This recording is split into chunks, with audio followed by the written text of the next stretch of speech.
Selamat malam pemirsa, kita kembali berjumpa dalam NTV Prime Dialog di paruh ketiga. Saya Doni De Kaiser. Insiden tembak polisi di Solok Selatan, Sumatera Barat yang menyebabkan AKP Ulil Rianto Ansari tewas tertembak menyisakan lubang menganga. Apa motifnya? Kenapa polisi begitu beringas ya? Dan apa akar masalahnya sehingga polisi kok tega menembak sesama polisi? Kami menghadirkan pakar psikologi forensik Reza Indragiri serta anggota Kompolnas Yusuf Warsim yang terhubung melalui sambungan Zoom. Mas Reza, apa kabar? Ya, alhamdulillah Mas. Terima kasih sudah bersama kami dan tetap sehat. Dan kita sapa dulu Pak Yusuf melalui sambungan Zoom. Pak Yusuf, apa kabar? Salam sehat, alhamdulillah. Baik, terima kasih Bapak-Bapak bersama kami. Sebelum kita berdiskusi, saya mengajak Anda mengikuti liputan atau berita berikut ini. Pemirsa, Menko Polkam Budi Gunadi menyampaikan bela sungkawa yang mendalam kepada keluarga AKP Rianto Ulil Ansari. Menko Polkam Budi Gunawan, mengatakan korban dari kasus penembakan yang terjadi terhadap sesama polisi. Ia sudah berkoordinasi dengan Kapolri dan Kapolda Sumatera Barat, meminta agar tersangka AKP Dadang dipecat dari institusi kepolisian dan dikenakan pasal berlapis.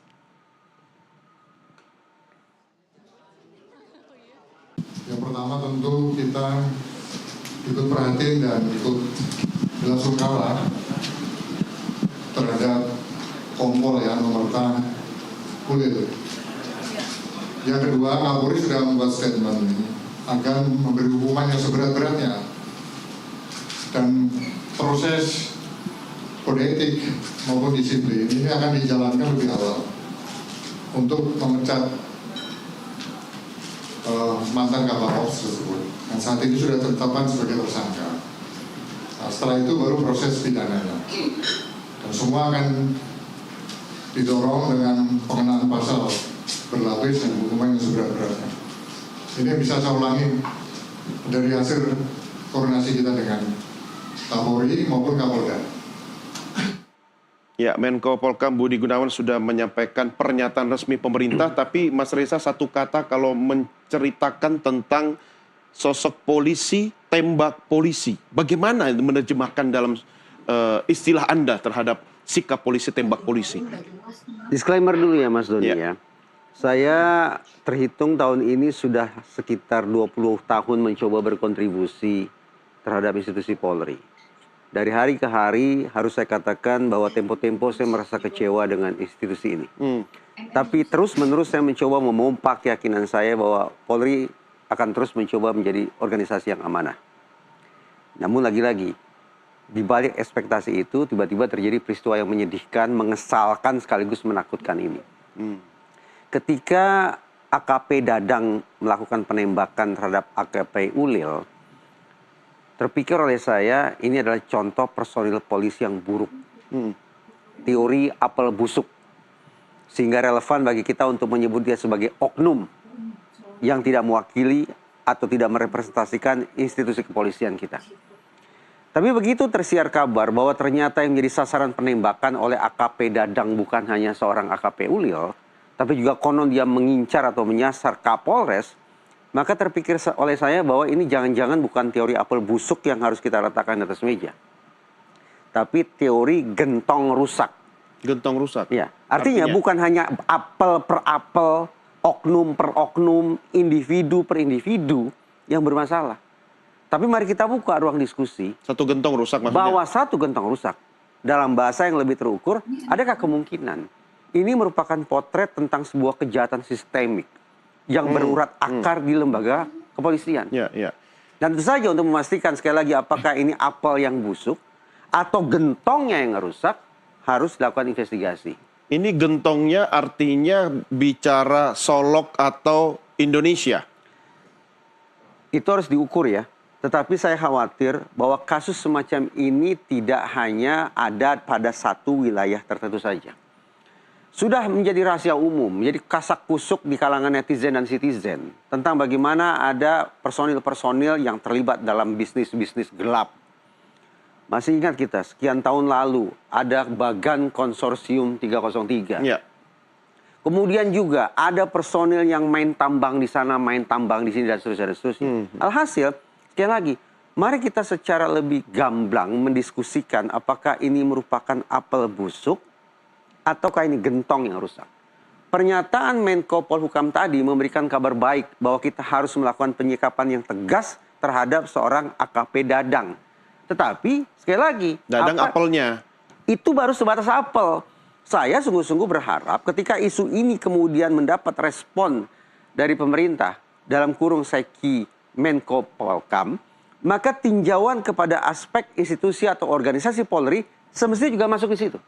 Saya khawatir ketika kita bicara gentongnya, kita akan menutup atau mengganti gentong. Tidak ada pilihan lain ya. Nah, memang kalau ingin penyelesaian yang paling gampang, dalam pengertian tidak merembet kemana-mana, tidak berdampak ke atas, ke bawah, ke samping, sekaligus konon bisa menjaga marwah institusi, paling gampang ya sudah pakai teori apel busuk saja.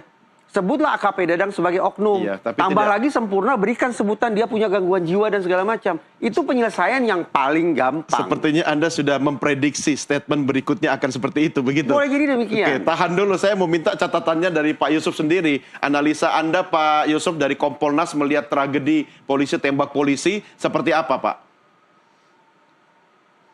Baik, terima kasih.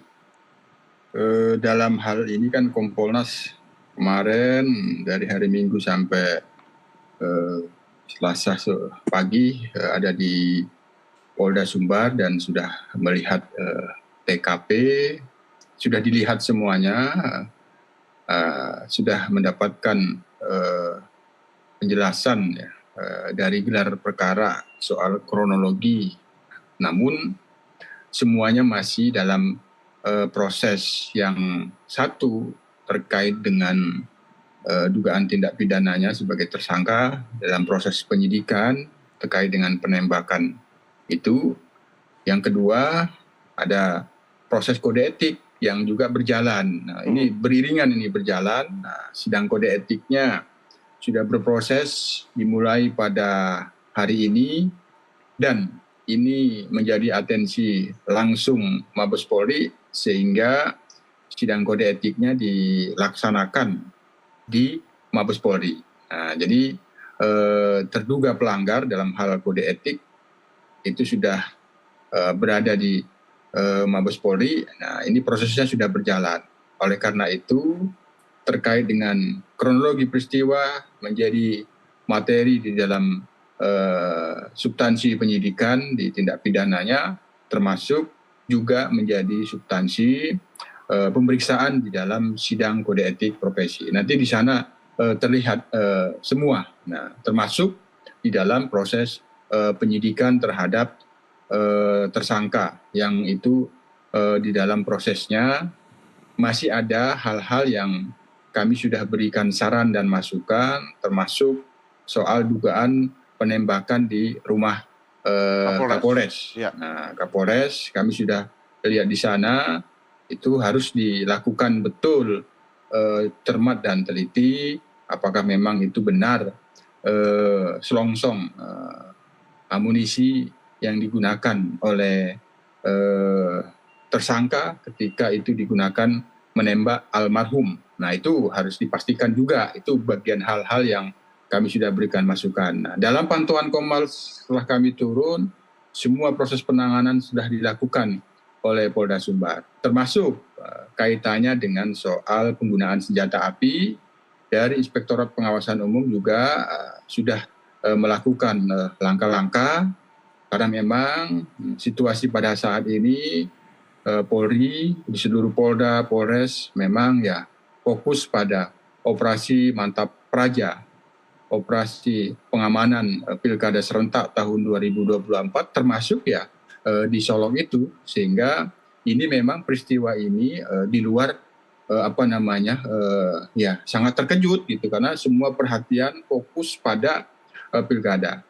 Selanjutnya terakhir untuk kaitannya dengan penyidikan yang dilakukan oleh Satreskrim Solok sendiri ini masih terus berjalan tentu karena ini sudah dalam proses penyidikan. Nah, itu tentu kita dorong yaitu dituntaskan secara profesional, nanti sudah ada pengganti kepala Satreskrimnya, Kasat Reskrimnya, tentu semuanya akan dilakukan tindak lanjut sesuai dengan yang sudah direncanakan soal informasi pengusutan dugaan galian C ilegal. Nah, bagaimana selanjutnya? Tentu semuanya itu harus profesional berdasarkan fakta-fakta, bukti-bukti yang ada. Kalau memang fakta-fakta dan bukti-buktinya itu ada dugaan pembackingan, ya itu kami yakin itu pasti dituntaskan. Hanya sejauh ini proses itu berjalan terus. Ini juga bagian dari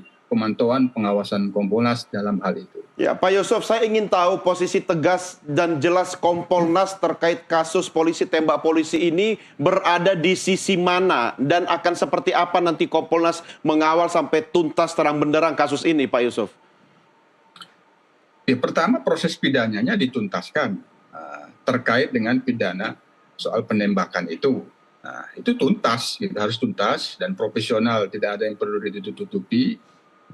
Motifnya sudah kami lihat, tentu ini masih bagian dari pendalaman motif dalam penyidikan. Nah, tapi ini juga nanti bisa dalam proses pemeriksaan Komisi Kode Etik, yang itu dari kronologi peristiwa yang sudah kita lihat, kami pastikan dan yakin ini yang bersangkutan diberikan sanksi yang paling berat. Nah, sementara sanksi yang paling berat sesuai dengan Perpol nomor 7 tahun 2002 ya PTDH itu sudah terlihat. Nah, cuma nanti bagaimana terduga pelanggar kode etik ini melakukan pembelaan, itu kan haknya kita lihat. Nah, ini terus kami akan ikuti sidang ini, bagian dari proses kami memantau proses sidang Komisi Kode Etiknya. Hanya sekali lagi kami pastikan yang terduga pelanggar ini tidak mungkin terbebas dari sanksi yang paling berat, PTDH itu. Karena pelakunya polisi, korbannya juga polisi ya. Jadi double kerjaan ini Pak Yusuf ya dan teman-teman ya. Tapi persoalannya adalah, saya balik ke Mas Reza dulu. Kalau kita bicara dari aspek psikologis ya, bagaimana Anda bisa melihat posisi seorang polisi yang harusnya dia berada di garda depan penegakan hukum, tapi dia bisa marah ketika upaya penegakan hukum itu ditegakkan oleh temannya sendiri? Polri tidak hanya polisi ya. Polri itu berulang kali mencoba meyakinkan publik bahwa kami mencoba menerapkan apa yang disebutkan sebagai community policing. Ini salah satu terma yang mengindikasikan betapa polisi ingin menyelami perasaan masyarakat, berusaha untuk menjadikan polisi sebagai sahabat masyarakat, polisi sebagai sosok-sosok yang terpercaya, yang humanis dan seterusnya. Tapi di kalangan psikologi forensik ada ungkapan sebaliknya, bahwa alih-alih community policing, justru jangan-jangan yang sedang dilakukan atau dibangun adalah predatory policing. Yaitu pemolisian yang memangsa. Betapa getirnya bahwa saat ini kita sedang bertukar pikiran tentang predatory policing, yaitu polisi yang memangsa, dalam kurung polisi menembak polisi. Kesan humanis, kesan bersahabat, kesan melindungi, kesan mengayom yang susah payah ingin dibangun, saya khawatirkan serta-merta ambrol akibat ulah personil semacam AKP Dadang ini. Oknum.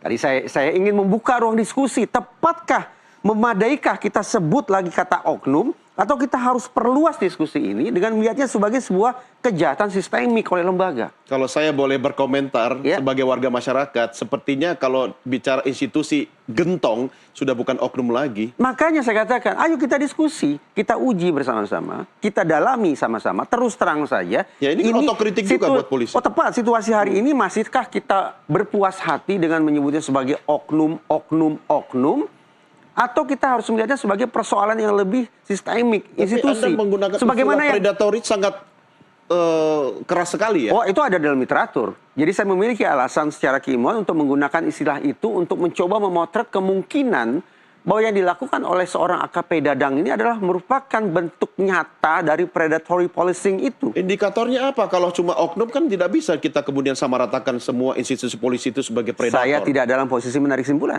Saya sejak awal mengatakan mari kita uji. Karena dari sudut pandang keilmuan ada dua teori. Teori apel busuk atau teori gentong rusak.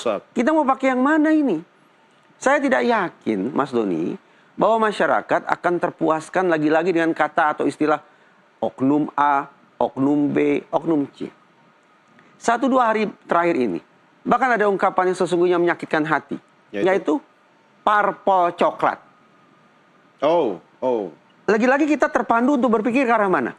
Ke arah sistemik kan? Ini istilah dari masyarakat. Masyarakat. Akibat kekecewaan masyarakat, sehingga melabeli institusi Polri sebagai parpol coklat. Apakah masyarakat sedang menyoroti ini sebagai persoalan oknum per oknum? Oh, saya yakin tidak. Masyarakat sudah lebih lugas untuk mengatakan, mari kita cek sama-sama, diskusi sebagai sesama warga bangsa, anak bangsa, bahwa adakah kemungkinan ada problem pada institusinya. Iya. Nah, ini kita berdiskusi ya, bukan bermaksud untuk menyudutkan institusi kepolisian ya. Dan tugas Anda dan juga Pak Yusuf untuk sama-sama mari kita bangun ini semua. Tapi pertanyaan saya, ketika Anda sudah menggunakan, ini diskusi ya Mas Reza ya, Anda sudah menggunakan istilah predatory policing, saya sudah tidak bisa menggunakan istilah pembanding yang lain lagi untuk mengartikan kata predator itu sebagai pemangsa. Gitu. Bagaimana alih-alih polisi bekerja sebagai pelindung, pelayan, pengayom plus penegak hukum, tapi justru lah mereka menjadi tanda petik sumber bahaya utama bagi kita. Nah, tentu saja segala anggapan yang menyakitkan hati, yang terdengar tidak menyenangkan ini harus dipatahkan akar-akarnya. Caranya bagaimana? Ya polisi sendiri yang harus membuktikan itu. Bahwa anggapan tentang predatory policing hanya hidup dalam literatur asing yang tidak bisa diterapkan di negeri ini. Iya. Tapi mungkinkah institusi kepolisian kita tuh mampu mereformasi dirinya sendiri, melakukan pembenahan dirinya sendiri? Saya harus mengatakan mampu, tetapi ini juga kisah nyata. Sejumlah negara, terutama di Amerika Latin, ketika mereka sudah tanda petik putus asa, kita tidak lagi bisa menemukan cara yang jitu untuk membenahi institusi kepolisian kita di sana, apa yang mereka lakukan? Bubarkan. Seperti di Hong Kong, ketika kasus korupsi sudah parah, dibubarkan. Menyakitkan hati tidak? Sesungguhnya menyakitkan hati. Saya pun sekali lagi, yang merasa secara subjektif selama sekian lama mencoba membantu institusi ini, mendengar adanya pemikiran tentang bubarkan institusi kepolisian, itu saya pandang sebagai sebuah rekomendasi yang menyebalkan. Tetapi, karena kemudian sudah pernah menjadi praktek di sekian banyak negara dan terbukti berhasil, dan bisa. Maka kita harus buka juga ruang untuk diskusi tentang hal itu. Oke, menarik. Tapi pertanyaan soal reformasi dalam tubuh Polri itu tentu sudah lama digaungkan, bahkan sejak era Presiden Joko Widodo ya, Pak Yusuf, sampai di era Pak Joko Widodo dan Kiai Ma'ruf masih ada di belakang Anda itu sudah dilakukan upaya pembenahan institusi Polri. Tapi nanti saya akan tanya ke Pak Yusuf, perlukah Polri bubar jalan atau perlu pengawasan yang lebih melekat dan intensif? Tentunya di segmen berikutnya. Kita rehat dulu, pemirsa, kami segera kembali sesaat lagi.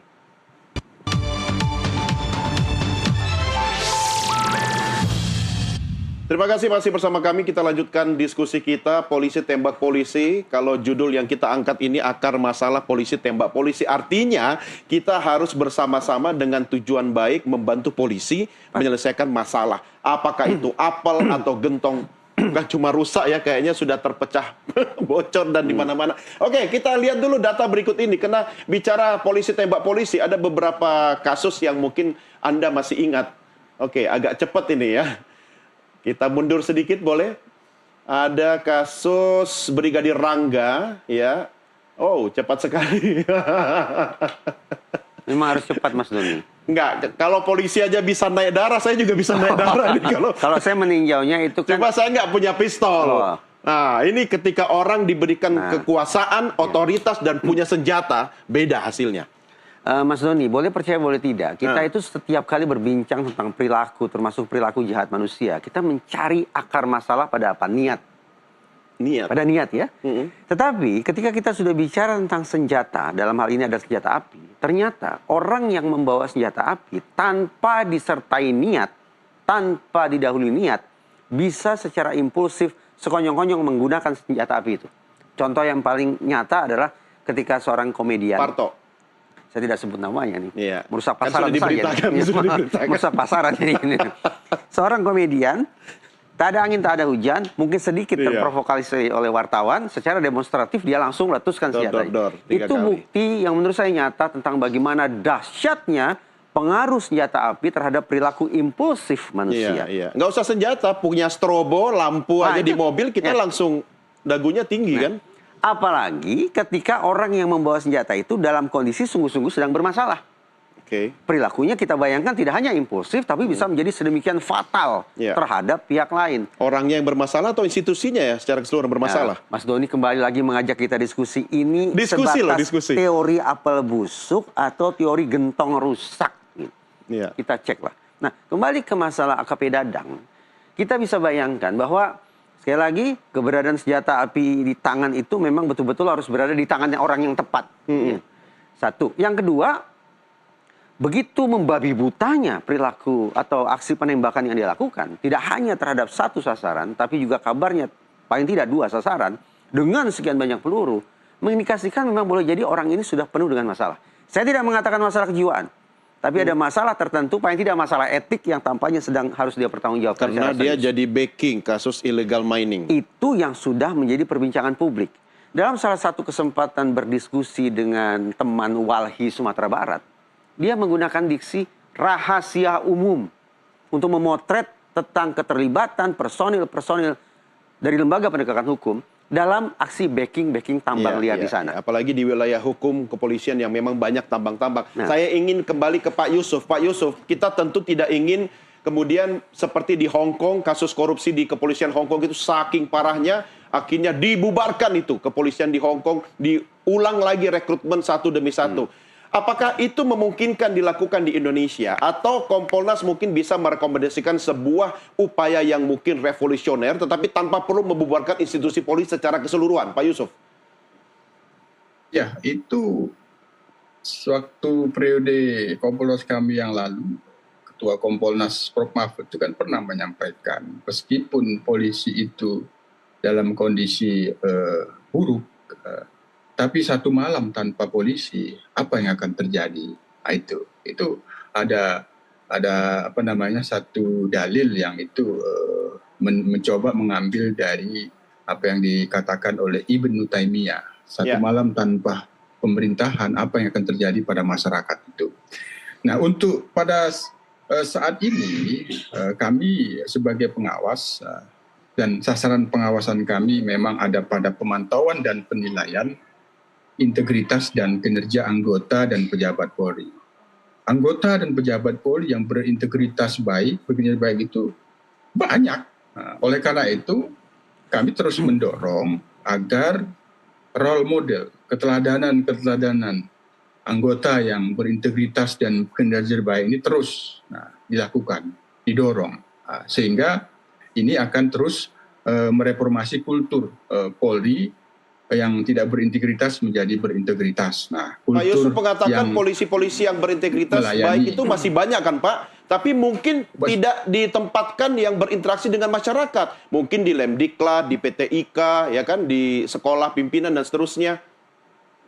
cukup banyak apa yang terjadi. Sekali lagi itu yang melanggar itu adalah oknum. Itu bukan merepresentasikan kultur Polri.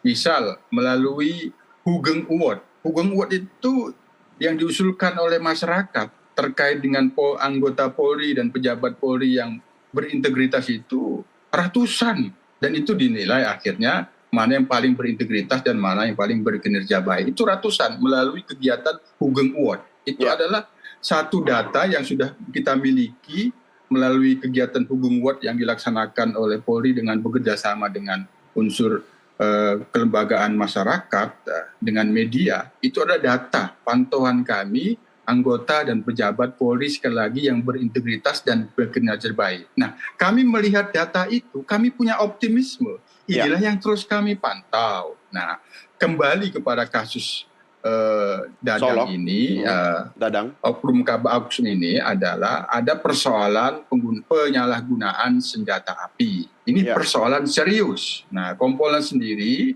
telah memberikan rekomendasi terus dilakukan pengawasan ketat. Bukan memberikan senjata api kepada orang yang tepat semata, tapi memberikan senjata api dalam melaksanakan fungsi tugasnya karena kewenangannya. Dia diberikan senjata api yang berizin, tapi diberikan tidak hanya sekedar kepada orang yang tepat, orang yang selalu terawasi agar tidak disalahgunakan. Nah, pengawasan ini bagian dari yang terus kami awasi, ada pengawasan inspektorat, pengawasan propam, dan ada hari-hari yang paling utama itu adalah pengawasan melekat. Jadi begini, kan tidak semua anggota polisi itu diberikan senjata. Tidak semua. Yang diberikan itu terkait dengan fungsi dan tugasnya. Sudah pasti, misal penyidik, reserse, resmob itu diberikan senjata. Yang bertugas di lapangan, brimob itu misalnya. Tapi dia harus mendapatkan izin. Nah, izin ini diberikan sesungguhnya apa? Sesungguhnya dia tidak boleh memegang senjata, membawa senjata. Hukum dasarnya itu tidak boleh membawa senjata secara bebas. Hukum dasarnya. Ketika dia diberikan izin, maka dia dibolehkan. Tentu sekali lagi, izin ini diberikan tidak hanya semata kepada orang yang tepat, tapi karena faktor-faktor itu orang bisa berubah, maka diberikan izin kepada orang yang selalu terawasi agar tidak disalahgunakan. Itu yang akan terus kami pantau, kami pastikan. Nah, setelah peristiwa ini kami sudah melihat dari pihak inspektorat, melihat kembali semua data-data apabila ada perlu pembenahan database kepada anggota dan pejabat Polri yang itu diberikan izin penggunaan senjatanya, itu yang belum diupdate kembali. Ini sedang proses itu kami lihat dan kita berharap ke depan pencegahan tidak ada lagi terjadi seperti ini, ada oknum yang menyalahgunakan senjata apa. Namun semuanya itu fakta-fakta hukum seperti apa ini dalam proses pertanggungjawaban yang sedang dalam pemeriksaan kode etik oknum tersebut dan termasuk pertanggungjawaban pidana di dalam proses penyidikannya nanti akan terlihat seperti apa sebenarnya, ada masalah mental atau memang murni ketidaksukaan, ada polisi yang baik yang ingin mengusut soal dugaan tambang ilegal itu atau apa, ini sekali lagi karena sudah masuk dalam materi penyidikan, biar kita sepenuhnya serahkan kepada yang berwenang, hanya tugas kami memantau. Kami pastikan proses ini on the track, itu yang kami terus dorong. Iya, Pak Yusuf, saya tertarik dengan pernyataan Anda. Ini kan orang atau polisi yang diberikan tanggung jawab pegang senjata itu kan harus dalam pengawasan. Lah ini keterangan dari Kabak Humas Polda Sumatera Barat, AKP Dadang ini masih punya 2 magazin loh yang belum dipasang dan belum dilesakkan pelurunya itu. Dia sudah nembak juga ke rumah jabatan Kapolres. Itu kan pengawasnya langsung itu, Pak Yusuf. Bagaimana itu ketika pengawasnya aja bisa ditembak rumahnya begitu? Siapa yang bisa mengawasi seorang Dadang atau oknum, saya pinjam istilahnya Mas Reza tadi, oknum polisi nakal seperti itu, Pak Yusuf? Sekali lagi, karena ini sudah dalam proses memfakta-faktakan fakta pelanggaran hukumnya, soal senjata yang digunakan oleh tersangka dan terduga pelanggar kode etik ini, apakah juga digunakan untuk menembakin Polres, biar fakta hukum ini harus difaktakan secara kuat berdasarkan bukti, itu sudah kami berikan masukan, selongsongnya harus diperiksa, sesuai tidak, termasuk tidak hanya berdasarkan keterangan-keterangan, scientific crime investigation itu sudah kami sarankan terkait dengan soal penembakan terhadap almarhum dan juga soal penembakan terhadap rumah Kapolres. Itu. Pak Yusuf, ini adalah sebuah pertanyaan ya, bukan pernyataan. Silakan Anda sikapi menurut pengalaman Anda. Ketika seorang AKP Dadang Iskandar menjabat Kabak Ops, dia tentu memiliki tanggung jawab untuk mengerahkan anggota ya polisi dengan segala konsekuensi operasionalnya, pasti membutuhkan anggaran. Apakah yang bersangkutan dalam kondisi tekanan karena harus memikirkan anggaran operasional, walaupun bukan tugas dia, tetapi tanggung jawabnya untuk mengerahkan anggota dan pasukan, yang kemudian dia juga merangkap sebagai tanda petik ya, ATM-nya kepolisian resort di Solok sana, sehingga dia harus berinteraksi dengan pelaku-pelaku tambang ilegal misalnya. Analisa Anda, Pak Yusuf?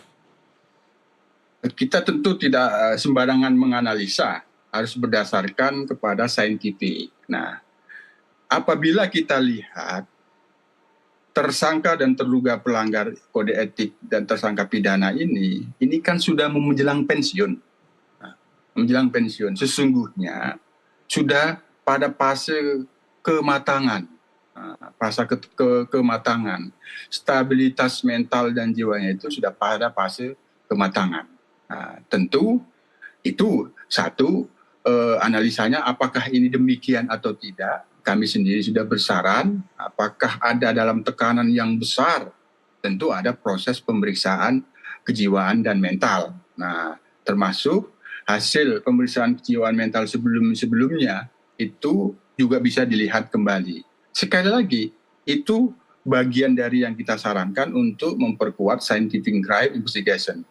Agar motifnya itu yang mengakibatkan dia begitu cepat menarik pelatuk itu, menembak rekannya, itu jelas gitu. Atau memang karena ketidaksenangan atas rekannya, komitmen dan berintegritas mengusut dugaan kejahatan yang harus diusut. Apakah ini dalam fakta-fakta yang sedang dalam proses, biar ini kita kawal. Ya, Mas Reza. Mas Doni. Ya.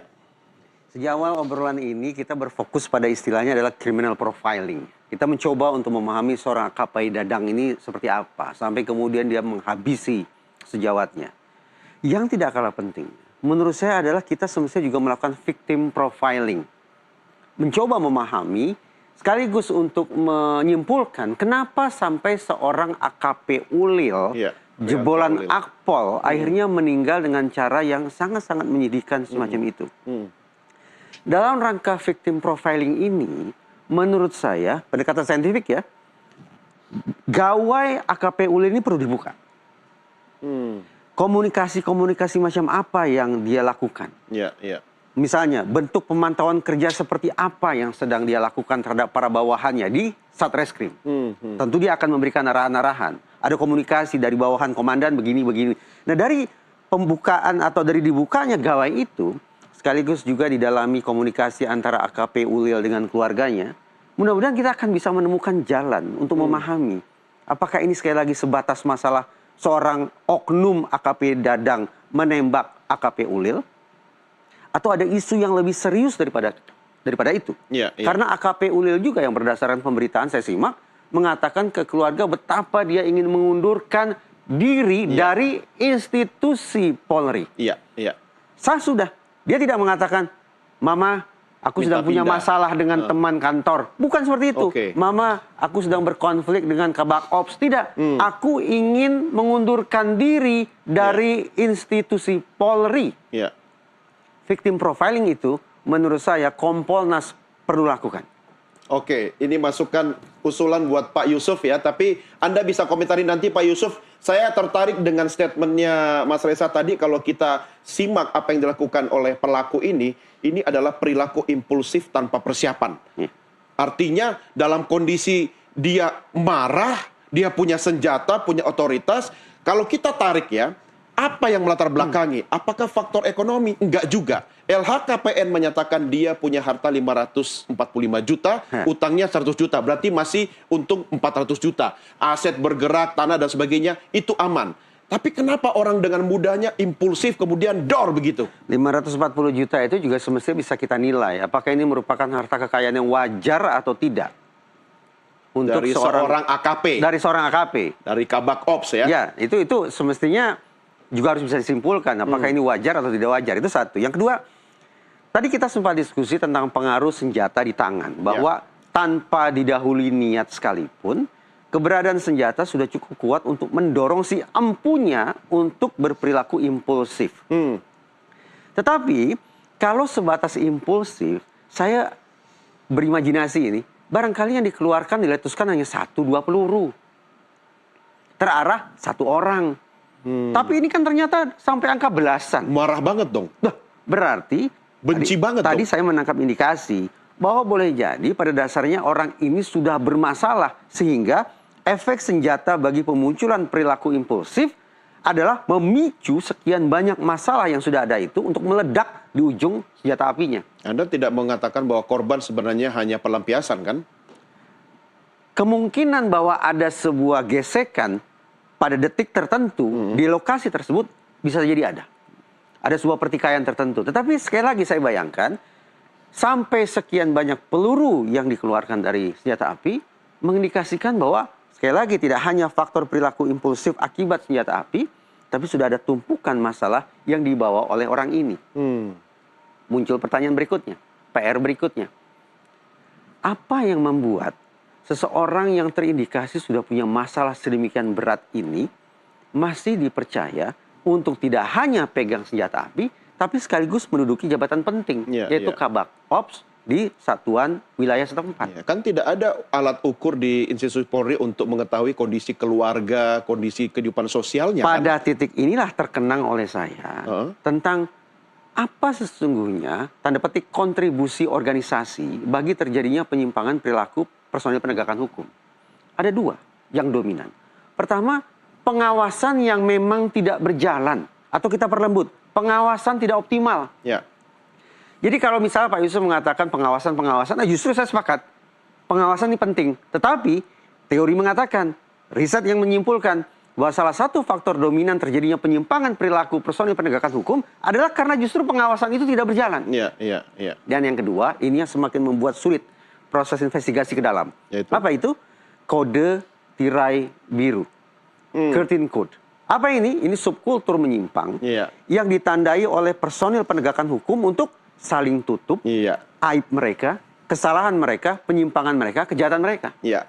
Makanya Anda memilih diksi gentong rusak tadi ya. Itulah yang menjadi dasar saya. Ya? Itu menjadi dasar bagi saya untuk berspekulasi, memberanikan diri untuk tidak hanya meletakkan teori apel busuk di atas meja, tapi juga teori gentong rusak harus kita uji bersama-sama. Oke, Pak Yusuf, PR Anda banyak untuk menjawab berbagai tantangan ini, tapi nanti di segmen berikutnya Anda bisa menjawab ya. Kita rehat sejenak, kami segera kembali sesaat lagi.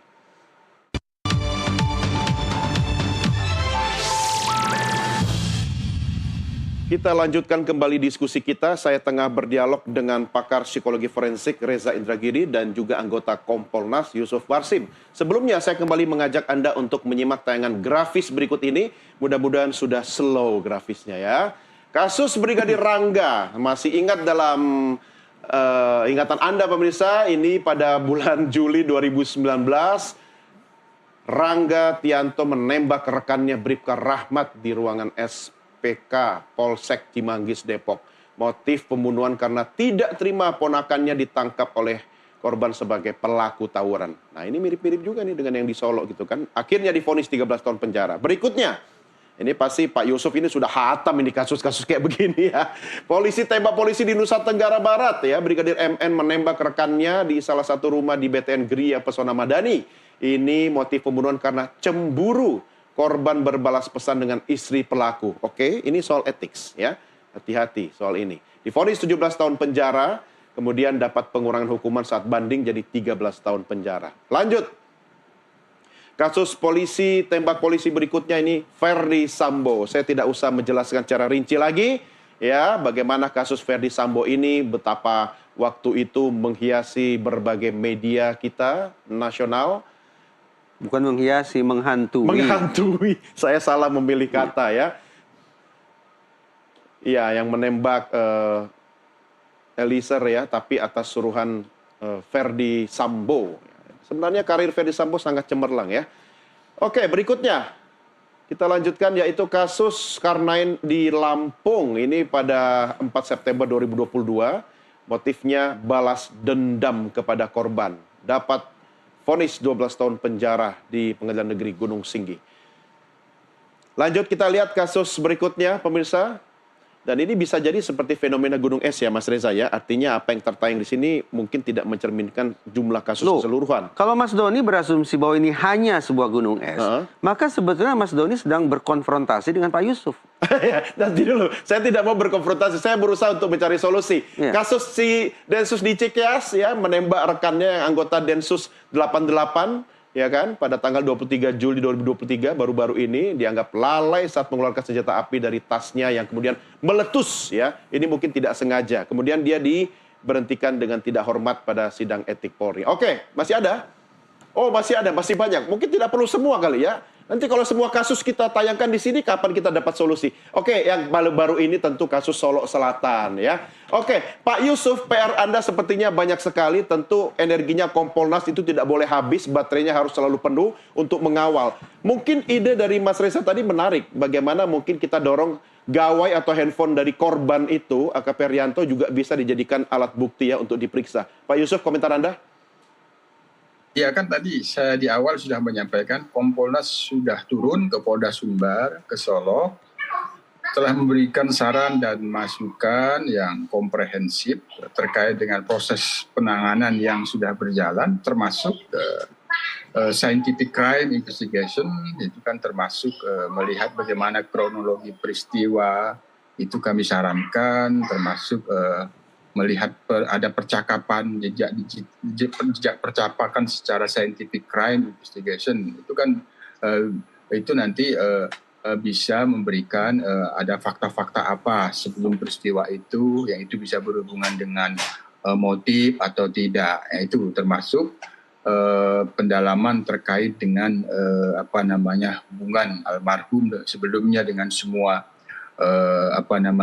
personil, tidak hanya sebatas pada tersangka ataupun terduga pelanggar. Ya, tentu sementara ini selain kita sangat prihatin dengan peristiwa itu, kita kan juga sangat berduka kepada almarhum yang itu sedang menjalankan tugasnya pada waktu itu. Ini kita tentu harus berempati dan bersimpati kepada keluarga almarhum. Tapi semua proses penanganan yang sudah berjalan itu kami berikan saran masukan agar itu benar-benar bisa menjawab, kan di dalam pidana itu selain daripada unsur perbuatan ada mens rea, di dalamnya ada motif. Tidak mungkin perbuatan itu tanpa motif, termasuk bagaimana penembakan itu dilakukan. Tidak mungkin hanya sekedar dia menembak begitu tanpa arah begitu. Apa motifnya? Apakah ada masalah mental, kejiwaan? Itu bagian dari proses yang harus bisa difaktakan nanti secara scientific crime investigation. Itu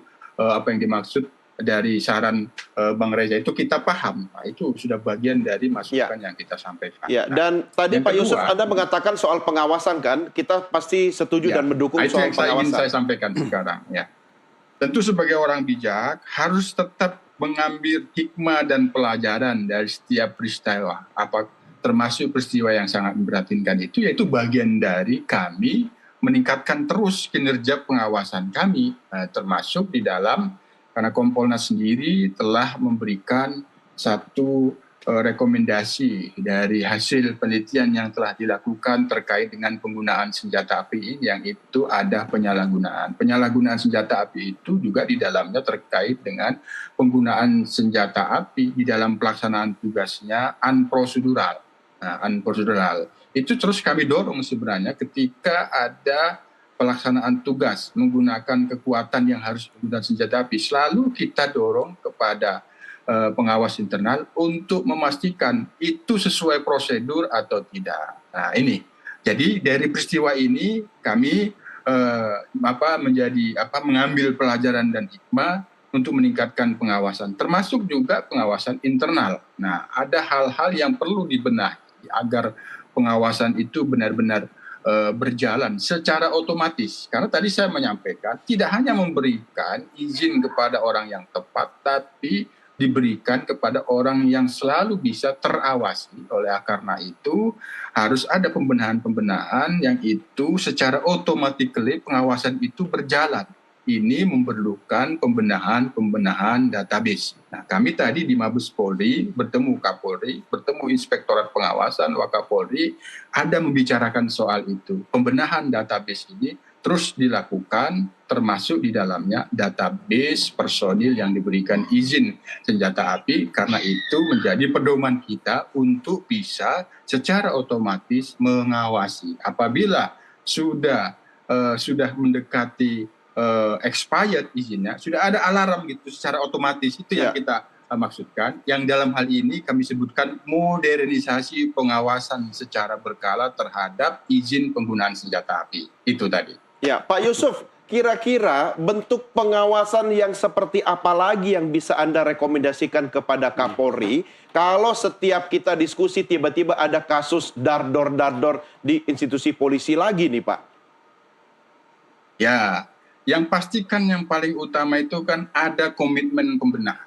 Nah, komitmen dan konsistensi. Nah itu, komitmen itu sangat ada, hanya bagaimana konsistensinya. Inilah perlu terus dorongan Kompolnas, konsisten, jangan tapi tidak konsisten. Nah, tadi di dalam pembicaraan ada satu komitmen memodernisasi pengawasan terhadap izin penggunaan senjata api yang itu secara otomatis, secara berkala. Hanya nanti dalam pengawasan kami yang bersifat fungsional, memantau dan menilai, kami akan mengawasi bagaimana konsistensinya. Apabila itu membutuhkan pembenahan, update perawan-perawan, apabila itu tidak dilakukan, itu nanti bisa menimbulkan masalah lagi, tidak automatically. Itu yang kami akan terus awasi dan pantau, bisa benar-benar konsisten, terus mengawasi secara berkala terkait dengan pemberian izin kepada anggota karena kewenangannya dia diberikan izin menggunakan senjata api. Ya, oke, baik. Mas Reza, ini sejalan dengan statementnya Pak Yusuf, saya juga mendapatkan banyak tautan berita bahwa buntut dari kasus AKP Dadang, Polri akan evaluasi psikologi anggota yang pegang senpi. Tapi dalam kondisi ini, dalam sejalan dengan upaya pengawasan, kalau saya katakan ini adalah kejahatan sistemik, boleh nggak? Bagaimana mengawasi kejahatan sistemik? Kalau semua terlibat dalam, apa tadi yang rusak itu bukan cuma apel, tapi gentong yang rusak. Kata kejahatan kita simpan dulu ya. Kita sedang mencoba meninjau tentang kenapa polisi menyalahgunakan senjata api. Yang disampaikan oleh Pak Yusuf saya sepakat. Perlunya pengawasan, perlunya ada sistem yang terbarui tentang kapan kira-kira izin itu akan kadaluarsa. Tapi akar masalahnya bukan pada senjata itu sendiri. Akar masalahnya tidak terletak pada individu per individu yang memegang senjata itu sendiri. Bukan. Ada dua subkultur menyimpang di organisasi kepolisian. Salah satunya adalah brutalitas. Yang kedua, korup. Relevan sudah, kita menambah lagi isu dalam diskusi ini tentang brutalitas. Kalau kita sepakati bahwa brutalitas juga merupakan subkultur menyimpang yang mewabah di korps Tribrata yang kita cintai, maka praktis ini tidak akan bisa teratasi hanya dengan adanya sebuah sistem yang menginformasikan kapan izin kadaluarsa. Tidak.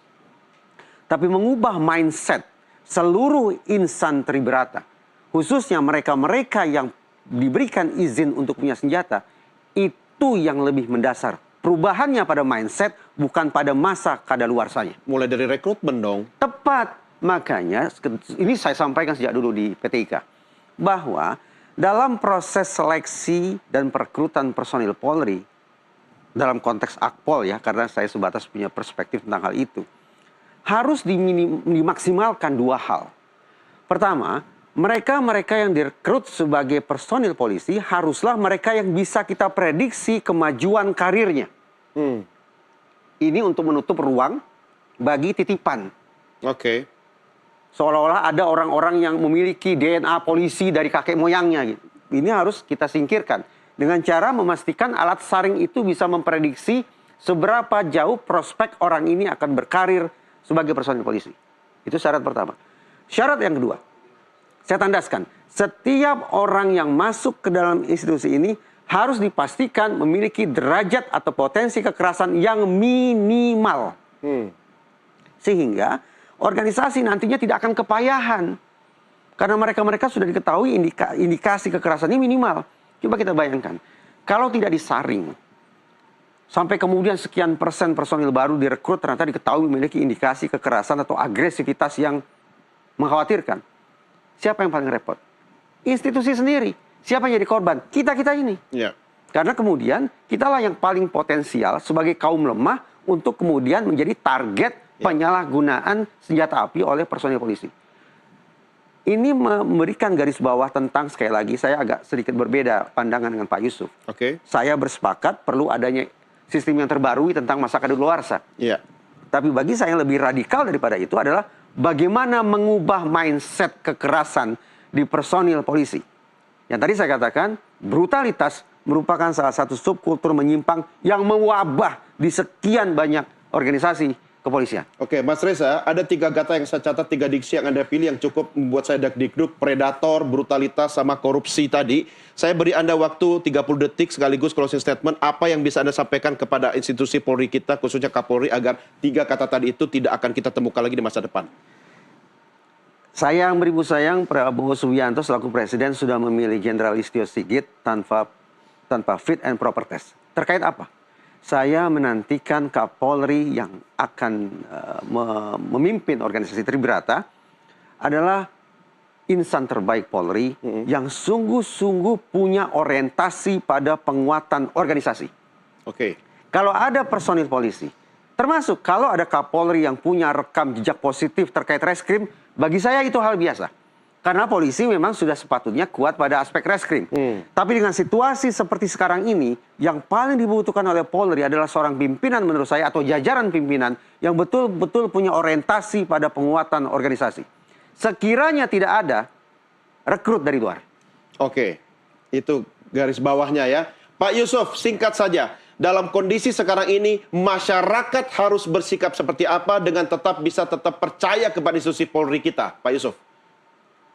Ya tentu dari semua hal yang telah dibicarakan tadi, termasuk fenomena-fenomena yang ada dalam perkembangan terakhir ini, maka kita harus tarik ke atas, yang terus harus dibenahi, yang ini masih terus berjalan dalam pantauan Kompolnas, pembenahan, tadi sudah disampaikan, penguatan organisasi. Tapi yang paling penting lagi, karena ini membutuhkan komitmen dan konsistensi dari setiap pimpinan, dari setiap tingkatan, adalah reformasi kultur. Itulah yang akan terus kami awasi. Terkait dengan fakta kemarin itu di Solok, itu juga ada masalah kultur. Maka ini yang terus kami dorong, kultur yang humanis, kultur yang melindungi, kultur yang mengayomi, kultur yang melayani masyarakat. Itu yang menjadi cita-cita kita dalam reformasi kultur di organisasi Polri.